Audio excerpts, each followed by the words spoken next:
Have you ever settled onto your cushion only to find your mind racing with 1,000 uninvited images?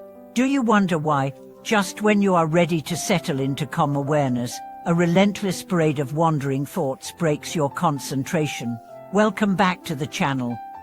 In today's video, we will explore two fundamental questions: what gives rise to the torrent of illusions and distractions during practice, and how we can genuinely move from mere accumulation of merit to actual realization. Drawing upon time-tested teachings and real-life stories, we'll uncover practical methods to steady the mind, pierce through delusion, and awaken the clear light of direct experience. In every session of sitting or walking meditation, we encounter the same challenge. The mind leaps from one topic to another, planning the day, replaying old arguments, fantasizing future outcomes. These distractions can feel like an inevitable part of practice, as though no amount of effort can still the ceaseless mental chatter. Yet these wandering thoughts are not random. They are manifestations of deep-seated tendencies, implicit expectations, unresolved emotions, and habitual grasping. They reveal patterns left unexamined, layers of conditioning waiting to be brought to light. To transition from superficial merit cultivation, the act of sitting and reciting prayers, to authentic accomplishment, we must first recognize the nature of these mental disturbances. They arise from three primary sources: sensory stimulation that triggers craving and aver, latent karmic impressions that surface in the form of restlessness, and the subtle grasping at notions of self that fuels every moment of distraction. When we understand their origin, we can apply precise antidotes rather than mere force of will. The first antidote is mindful recognition. Instead of chasing away intrusive thoughts or suppressing them, we learn to greet each disturbance with steady attention. When a memory or fantasy arises, note its appearance, thinking. Observe its texture. Does it carry emotional charge? Is it tied to longing or regret? By simply labeling the content without judgment, we create a gap between subject and object, where insight can arise. Over time, we see that thoughts are transient guests in the space of awareness, lacking inherent solidity. Second, we investigate the relationship to the sense doors. Often our restlessness is fueled by unexamined responses to sights, sounds, and bodily sensations.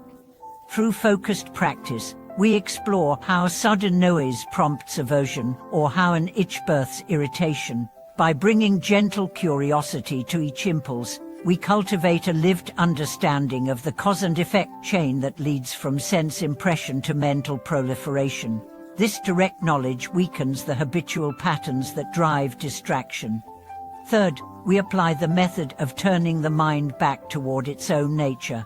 Having recognized the hallmarks of illusion, vivid images, emotional impulses, self-referential narratives, we rest in the ungraspable ground from which they arise. This is often experienced as a momentary gap before the next thought forms. In that interval, we taste a glimpse of naked awareness, open, boundless, and free of conceptual overlay. By repeatedly returning to this open essence, we loosen the hold of illusions and invite genuine insight to unfold.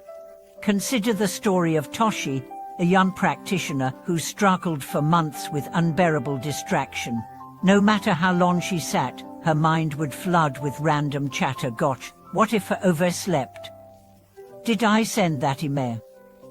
I'm hungry, I'm tired. Each session felt like a failure, and she began to question whether meditation was worth the effort. One day, her teacher simply invited her to treat her practice as an experiment in watching clouds pass across the sky. With that simple metaphor, everything changed. Rather than forcing the mind to be blank, she allowed thoughts to appear and then gently released them as one would watch clouds drift beyond the horizon. She discovered that by giving each thought only a fleeting glance, it would dissolve naturally, making space for the sky-like clarity underneath. Over time, the intervals of silence lengthened, and she began to notice subtler phenomena: vibrations at the crown of her head, a radiant warmth in the chest, and a profound sense of connection to all experience.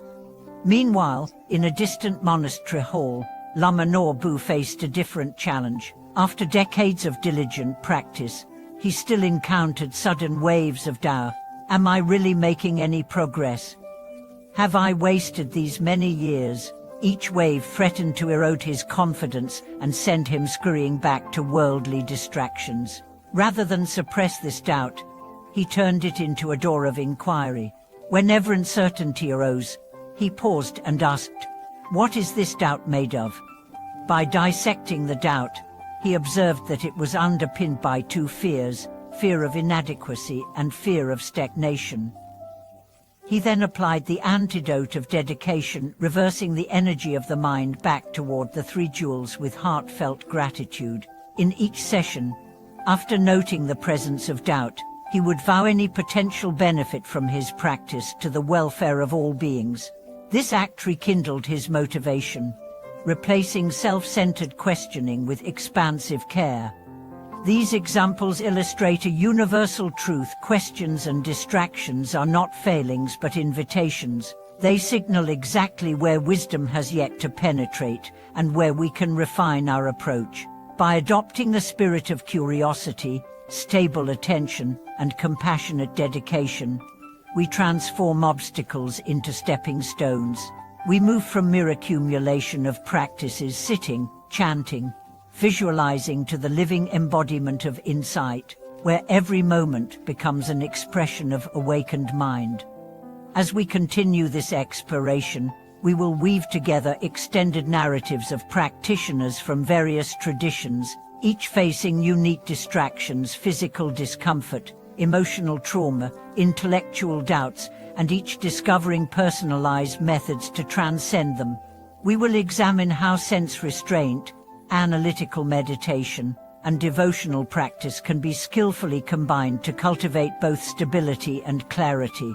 You will hear about the solitary retreatant who learned to embrace his physical pain as a doorway to compassion, the urban meditator who turned traffic noise into a meditation bell, and the scholar who transformed her critical mind into a tool for deep investigation.